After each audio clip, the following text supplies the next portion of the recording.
Welcome to this episode of the Smart Leaders Sell podcast. I'm Jessica Lorimer, sales coach and leadership expert, and I am really excited to dig down into today's episode.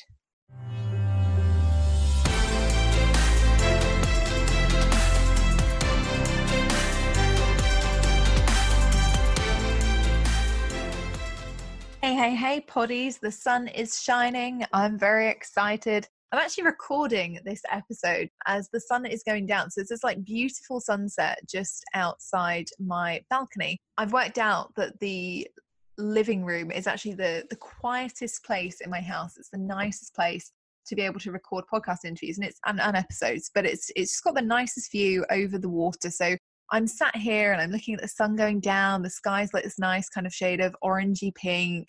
I'm feeling very relaxed and the water is like so calm. So we can actually look out over the sea and it's just so calm tonight. So if I sound particularly chilled, then that's why it is. And if you're listening to this early morning, then I'm sorry that you're not seeing the sunset, but watch out for it tonight. It might be a nice one. You never know.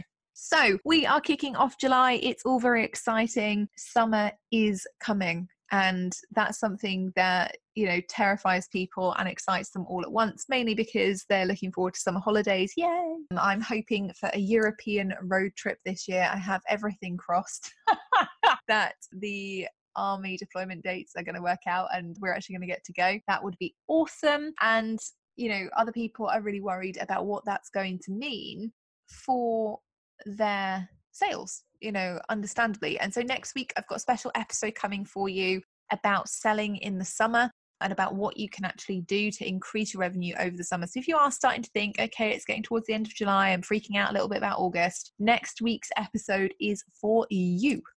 This week's episode, however, super excitingly, is all about market research.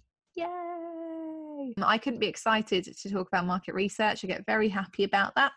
Market research is something that I'm a little bit obsessive over. And it's really interesting for me because one of our evolvers said to me the other week, Jess, it really does always come back to market research with you, doesn't it? And I was like, yes, it does. Everything comes back to market research. Speaking of evolve, I would be doing myself a disservice if I didn't let you know that applications are now open. You can head into the show notes. You can click the link. You can see the sales page. Yes, for this round, we did a sales page. I'm excited. I feel like a proper business owner and everything. But you can go and check that out. You can see exactly what the program is all about. You can see some of the epic results that our current Evolve participants are getting and see if you would like to scale your business to 100K or if you are already there, scaling it to 250K plus within the next 12 months. Whoop, whoop. So let's dive into this episode and get talking about market research and why it's so important in your business, like genuinely important, how you can do it in an interesting way, and most importantly, how it's going to make you money, even in a dead zone. All right. So if you're starting to think about summer as being the dead zone of selling, do not fear. Market research is your friend. So, as mentioned, I was hanging out in the Evolve Facebook group the other day, and one of the things I love about running high-end programs and high-touch programs is that you get to talk to people on pretty much a daily basis. You get a really good overview of where they are, of what they're doing. You get to be pretty hands-on with their launches and things like that. And we have a few superstars inside Evolve at the moment. And one of the particular superstars was saying that they wanted to do some engagement activities with their audience and figure out what they wanted to really launch next and what was going to be going on for their business later on in the year. And we got to having a bit of a chat about it. And this person said, oh, well, I think I might run this. And I said, yeah, that sounds good. But have you run it past your audience first? And at that point, that's when they said, it really does always come back to market research with you, doesn't it, Jess?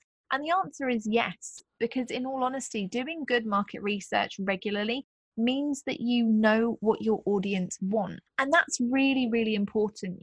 Often when I get people who come to me and they'll say, oh, my launch didn't go as expected, or, I went out and tried to book discovery calls and nobody booked, or I've just had a really unsuccessful year when it comes to sales. A lot of the time, it doesn't come down necessarily to the strategy they picked. Sometimes it doesn't even come down to their execution of that strategy. Sometimes it comes down to the fact they're trying to sell people something they didn't want or need in the first place. And, that's a problem, unfortunately, despite my adage that, nothing is unfixable. that generally takes a lot longer to work through and generally takes a lot longer to fix, because actually you then set yourself up for 2 hurdles instead of 1. Okay, so what do I mean by that? When we're selling generally, what happens is if we're selling something that people already want and need, we don't really have to convince them. We don't really have to educate them on why they should want or need something. We don't have to overcome extra objections. Okay, so if somebody, for example, like me, let's always use myself in this example. But if somebody like me knows that they want to lose weight or tone up, then you can target us with all the ads you want on Facebook and we will buy the stuff because we already know that we want to lose weight. Bonus points if you target us with ads that we actually want to see. So, if you target us with sensible eating ads or with Fitbit adverts or anything else that's relatively sensible that isn't Juice Plus, because, never endorsing that. But if you target people with those ads, you're only overcoming 1 hurdle, which is, do they want to buy right now? They're already educated, they're already interested. And it's kind of that tipping point of, are they ready to take action right now? Or are they ready to buy right now? And the amount of objections that you have to overcome are much, much more limited. Whereas if you don't do your market research, if you don't actually know what your audience want or need right now, then what happens is we're trying to sell them something. We can't understand why they're not necessarily buying straight away. And then we're having to do a lot of convincing. And it's a really uphill battle. So again, if you get somebody like me who's kind of a bit ambiguous, feeling all right about the way I look, fitting into my shorts, not really that bothered, and then you're trying to convince me that I need to lose weight, I'm going to do one of 2 things. Either I'm going to be really offended and tell you to get lost. And that's the case in any industry, by the way. It's not just a weight loss thing. It's not just a health thing. If you approach people and say, hey, you look like your business is struggling, they're never going to be happy. All right. If you approach them and say, hey, your hair looks like crap, they're not going to be happy about it. So, doing your market research and actually knowing that people are in that space is really, really important, because if we guess, we either end up offending them and they tell us to get lost, or they end up being half in, half out, which is in some ways worse. Okay, so somebody who is half in, half out requires a lot more pulling through the sales process. They need a lot more work. They need a lot more warming up. They need a lot more education. And they will be that person who at the end of the sales call says to you, yeah, I'm just not really sure.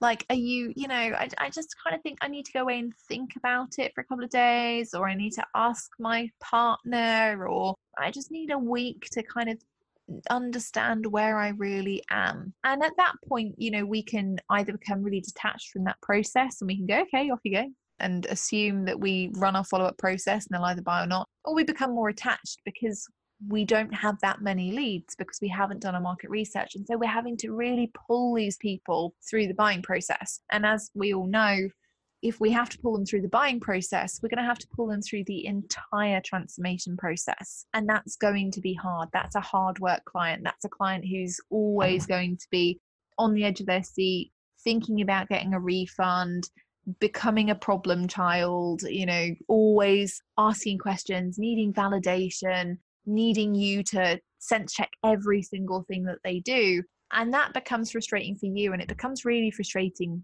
for them, because it's not the experience. They've been sold something that they didn't really want in the first place, and now they're not having the best experience. And that's not your fault. Even if you create an awesome experience, they still won't get it because they didn't really want it. They didn't really see themselves as having that problem. So market research is really, really important. Okay. It will help you make more money just through that alone, just through actually selling people stuff that they want, and make sure that you don't get a ton of nightmare clients in the process. But the other thing is that market research inherently is dull. And I kind of feel like we have to address that straight up, because when I say to people, okay, why didn't you do the market research? And my clients hear this a lot. So if you are one of my clients and you know that you've had a launch that didn't go as expected, the first question I always ask is, did your audience want it? And if my clients say to me, oh, I don't know, I didn't ask them, my second question is why? And the answers that come up most often are because, oh, well, I did it within the last 6 months, so I thought that still counted. Spoiler, it doesn't. All of my clients are like nodding along thinking, oh, Jess. But it doesn't. If you have done market research in the last 6 months, it means that within the last 6 months, your clients or prospective clients have had that problem. It doesn't mean they have it now. 6 months ago, I decided that I wanted to maybe change my hair a different color. Today, I don't. I have the same color hair as I've always had, or for at least the last, 8 or 9 years. 6 months is a long time. 3 months is a long time. Even a month in some cases is a long time, particularly in certain industries. And again, if we look at like health and wellness, things change there. People change there so quickly that actually market research needs to be this ongoing process that you have with your audience. And it doesn't mean that, you have to post every single time going, what's your biggest struggle right now? What's your key focus? But it's about having this ongoing conversation with your audience. How are things going? What are you focusing on? What's coming up next for you? Are you excited about moving forward? Are you excited about the new quarter? And actually using those conversations to really think about what your audience are telling you and where they're moving in the customer journey. Okay. Now, the other reason that people give me for not doing market research is because it's just not what they want to be doing. Oh, I just couldn't really be bothered. It's boring. It's a bit dull. I feel bored when I do it. I can't really be bothered to collate the results. And yes, people do say this. And in all honesty, I completely agree. Market research is dull as dishwater. It doesn't get any more exciting. At no point has anybody ever conducted market research with jazz hands and confetti cannons and a large glass of wine on the table and been like, this is the most thrilling thing that's ever happened to me. That hasn't happened. Does incidentally happen in the sales world. And I have been in offices and environments where, we've had confetti cannons and water slides and exciting things to celebrate deals being done. But that's not really the case with market research. And the thing is, people will often come to me and go, oh, well, I only want to do things that are fun. So do I. I live my life for fun. I would love every day to get up and it just be a complete fun zone from 7 a.m. to 10 p.m. when I would inevitably have to go to bed like an old lady, tired out from all the fun that I've been having. The thing is, some things in your business aren't fun and you have to suck it up and do them anyway because they are integral to the rest of your business surviving and actually you being able to have fun with it in the first place. So market research is one of those tasks. It's not necessarily fun to do, unless, of course, you're doing it like we just discussed with a kind of more open-ended conversation and you're regularly talking to your audience about what they're doing, polling them, creating surveys, sending out emails, trying to segment them. These things aren't necessarily super fun, but you must do them. It will give you an edge over your competitors, and it is really, really integral for you so that you actually create content that your audience wants, so that you sell things that your audience wants, and so that actually you don't fall into this trap of thinking that you know best, and as a result, really racing through your audience at breakneck speed. Because what often happens when people don't do market research is, it goes one of two ways. Either they have a lot of failed launches and that just sucks and it's very demoralizing and people go ahead and they quit their businesses eventually. That's the most serious outcome. So they can have those failed launches, they can become demoralized, they can quit their business. Or people who don't do their market research, they end up selling things fairly regularly. So they'll go out and they'll create brand new offers all the time. And the sign of people who don't do market research all that often is that they will have hit and miss ideas. You'll see them launching new things every single week, every single month. They'll be launching something brand new. And it's because none of their launches are ever as truly successful as they would like them to be. That's controversial, isn't it? I should have done a drum roll for that. Consider it done. Consider a drum roll was in there. But it's true. The majority of people who don't do market research, they don't have the successful launches they would like. Perhaps they get some people, but they feel like they have to consistently create new offers, new launches, new content all of the time because they're burning through their audience. Instead of being able to use their warmest audience, like we talk about, instead of being able to use their warmest audience to generate their market research and to keep offering more value, to keep adding to their offer stack, to keep working with these people and extend that customer journey for the full length that it can go with them, they end up having followers for totally random things that they've done at one time or another that then can't follow them any further. They've gone as far as they can on this journey because the person in question is off doing something else. So what does that actually look like, in practical terms? Well, it doesn't mean if you're a mindset expert and all of your programs that you're selling are related to mindset and you're bringing them out regularly. That's not what we're talking about. It's generally when somebody is 1 minute, they're like, oh, I'm going to sell a list building thing because that's what my audience needs right now. And then they see somebody else in their audience saying, oh, I really need, I don't know, a training on overcoming limiting beliefs. And they're like, oh, I can do that. I've overcome my own limiting beliefs. Off I go. And they go and do that. And so the part of their audience that joined them for the list building are now completely confused, don't all necessarily need that. And they leave. They can't buy anything more from that person. So they might stick around, they might follow them for a bit. They might follow them until they release their next offer just to see if they're going to get something out of it. But generally people who don't do their market research, they are burning through their audience. And that can be fear-based. You know, people who are consistently launching things in areas that perhaps they're not the expert, or perhaps they are completely defined by, you know, one or two people in their audience saying that they need something. Generally, that's a fear thing. People don't want to refer their prospective clients elsewhere. They don't want to say, oh, actually, I don't teach mindset. Off you go and talk to so-and-so. Because they think, oh, well, if that person's spending money with someone else, they're not spending money with me. And, you know, there's a practical aspect of it. There's that logical part of your brain that says, yes, we want everybody to spend all of their money with us because we do. But the other part to that is that we have to recognize that we make more money as experts and specialists in our field by commanding higher prices, by being able to really sell out launches, by being able to have, you know, 6-figure plus launches in some cases, because we are the renowned expert in our space. And actually, sometimes our clients will have to go elsewhere. We cannot solve every single problem. We have to refer elsewhere, because otherwise we come to a kind of crossroads. We can either solve every single problem that somebody has in a shallow way and not necessarily ever get them the results that they want. And we risk upsetting that client. We risk losing them forever. We risk them going off and telling people, you know, that we weren't great. Or we become the specialist and we accept that sometimes we have to refer our clients to other specialists, and maybe we get a referral fee. And maybe we don't. Maybe we get, you know, maybe we refer so many people to specialists or other specialists that those people refer back to us. And so it becomes a case of we have this collaborative network of people who are able to send clients our way, which is much more useful to some degree. Having other people go out there and market your business for you without you having to do tons of the work. So you've really got to think about why, if you're not doing market research, why that is. Is it because it's dull? Is it because you think you've done it recently? Or is it because you just really want to sell something? And I've been guilty of this, all right? We've all done it. So if you are not driving and if you're in a situation where you can put your hand up if you have been so excited about an idea that you've had and you've just wanted to go out there and sell it, that you've just thought, oh, bugger it, I'm not going to do any market research, I'm just going to sell it.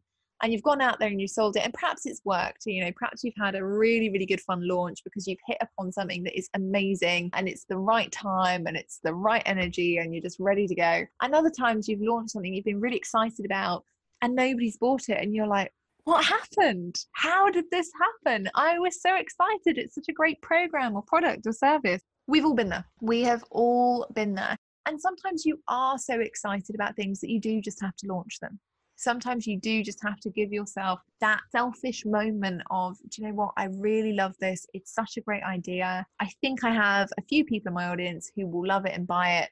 Off I go. But that can't drive the majority of your business. It can't drive the majority of your sales strategy. You know, so by all means, get excited about things that you have going on. By all means, get excited about what you're doing in your business, but plan effectively around your audience, plan around their customer journey, and it will make your life so much easier. You get to get really excited about your launches anyway. I, for example, always get excited about launching Cash Creation. I know I'm only launching it once a year. It means that, you know, I can have a lot of fun with it. I can spend a lot of time prepping for it. I can get my content sorted. I get really stuck in with participants. And so even though February 2020 will be our 11th round of Cash Creation, 11 rounds, I'm still going to be the most excited person come launch time because of all of those things. You know, it doesn't always need to be new for you to get excited about, you know, and in some ways, actually it not being new and being tried, being tested, being proven, being able to be made the most efficient it possibly can be, or the most effective that it possibly can be, is much better for you It's much better for your launch. It's much better for your results, but it's also way better for your clients because they're buying something that's been tested and proven, that is a roadmap that works, that they can see testimonials of, that they've seen people go through and really succeed with. And that's something that is worth so much more to clients and potential clients because they can see history. And sometimes when we want to launch new programs or do new things or go in a new content direction all the time, it comes from that place of boredom. We're bored with what we're selling. We're bored with what we're doing. We're bored with having to deliver the same stuff all the time. We're bored with writing the same things in emails. We're bored with answering the same questions. We're bored of delivering in the same way. And so when it comes to doing a market research, you think, well, we don't want to do it because, we're so desperate to do something new, something exciting. And what I would say to you is if you're in that place, if you're sat there and you're thinking, oh, but I just don't want to launch that program again, or I'm so tired of running that challenge, or I just can't be bothered to deliver to that particular community, it's find something interesting in another area of your life. Sometimes we play with our business because we're bored with it. And actually, being bored with it doesn't necessarily equate to needing to change it or needing to tweak it. And it's quite dangerous when you're bored with it to do that, because sometimes you can end up just burning the entire thing to the ground and not realizing how it happened. And you put yourself in a worse position than you were. So, really do look at, am I interested in what I'm selling? And if you're looking for shiny new things to sell or shiny new content to create, if you've been producing the same content, same stuff for 5 years, look at how you can jazz it up. That's what I do consistently in my business. I've been talking about sales in some capacity since I was 16 years old. I'm really 30 in 2.5 months. So it's quite a long time that I've been talking about selling. And I've spent, since I was 19, I've been training other people how to sell, what to do, how to make it better, how to make it more useful. And again, that's 10 years of talking about the same stuff, answering the same questions in different industries, admittedly, talking about different products and different services sometimes. But it's a long time and it's very easy to get bored of that. The reason I don't change it, the reason that I don't go out there and say, okay, well, that's cool. Over the last 5 years of running my own business, for example, I've picked up a lot along the way about confidence, about mindset, about marketing. But I don't teach those things because I'm not the expert in those things. And actually, maybe I could add them to my portfolio. Maybe I could go out there and say, okay, cool. Well, I'm going to also teach sales mindset now. But the reality is I wouldn't be the expert. And so I hire in the experts. I get the experts to talk to my masterminders or my people inside Evolve, or bring in consultants for my cash creation program to talk about podcasting, to talk about mindset, to talk about marketing, to talk about different elements of running a business, because I'm not that expert. And actually trying to then cover those things would make me a generalist. And that would be really dangerous for my business. It would lower my revenue. It would lower my profits. And it wouldn't work for the audience that I've spent the last 5 years trying to create. Okay. So really look at, if you're bored with your business, what can you actually do? Is it your business that needs to change, or do you just need to get a hobby? Clearly, I've said this to myself many times. And I've tried many hobbies. All right. I've tried knitting. I've gone to ballroom dancing. I've gymmed. I've done all of the things, and I get bored with them very, very quickly. I have a very short attention span, apparently, for most things, apart from sales and apart from keeping that up. And honestly, if it is that you're bored with your business and you just can't find any joy in it, you really, really want to change something, add something in that is the same but a little bit different. Recently, one of the things that I added into my business was I was getting a lot of clients who wanted to work with corporate companies. And over the last 2 years, particularly, I've had lots of clients that I've helped to go ahead, revamp their entire businesses and start working with corporate companies and selling to corporate companies and delivering to corporate organizations. And so I decided, I was like, great, okay, this is something new. It's something that falls into my wheelhouse. It's still about sales. It's still about something that I know an awful lot about, that I consider myself the expert in. I'm going to run a selling to corporates event, and I'm going to run that so that people can come along, that they can understand, do they want to sell to corporates? Are they the right person to sell to a corporate company? How can they make that happen? How can they go out there and really ace it right from the get-go?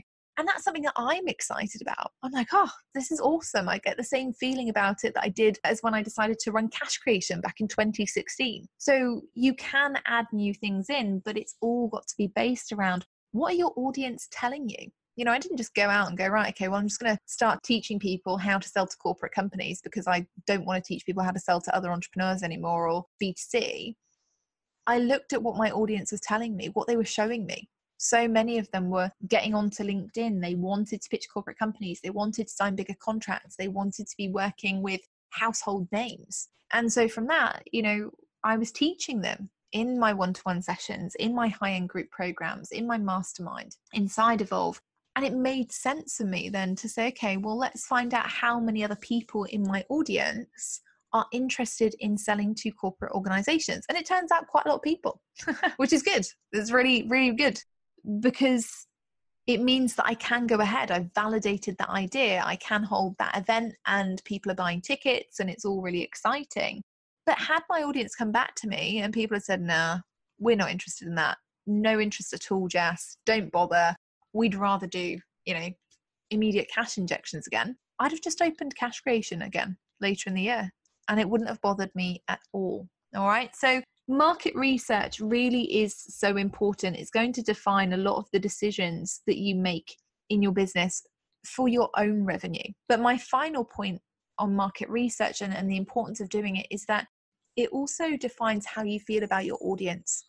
And when you're doing regular market research, you are not only, you know, training your audience into telling you what they want you to sell, and, you know, ensuring that they're happy about buying from you because they're buying something they want and need. But it also shows them, most importantly, I feel, that you care enough to ask what they want, ask what they need, and then actually deliver that, whether it's you delivering it or whether it's you referring them elsewhere to somebody else to deliver it. That's really important to your audience, because your audience is built on relationships, and relationships are complex. Relationships are quite hard, but showing people that you care is the first step to building a really solid relationship with them. And so even if they don't buy from you now and they go ahead, they buy from somebody else because you do your market research and you can't help them at that time, they're going to come back and they're going to be really happy about coming back, and they're going to tell everybody about you because you have integrity, because you care about what your audience wants and needs, because you're not just randomly selling them something that you hope is going to work. You're selling them something that is genuinely going to benefit them, and you listen to them and you cater to what their wants and needs are rather than just your own ego. All right, so hopefully you've got a lot from that today. If you have, please feel free to go and leave us a little review on iTunes. It gets slow in the summer for reviews on iTunes, and yet more and more people listen to podcasts, and I would really, really love us to have some awesome new poddies to join the show. And having more reviews on iTunes really helps that. So if you do have 2 minutes and you haven't left a review yet, please head over to iTunes in the very complicated system that they have and leave a review letting me know how you are enjoying the podcast.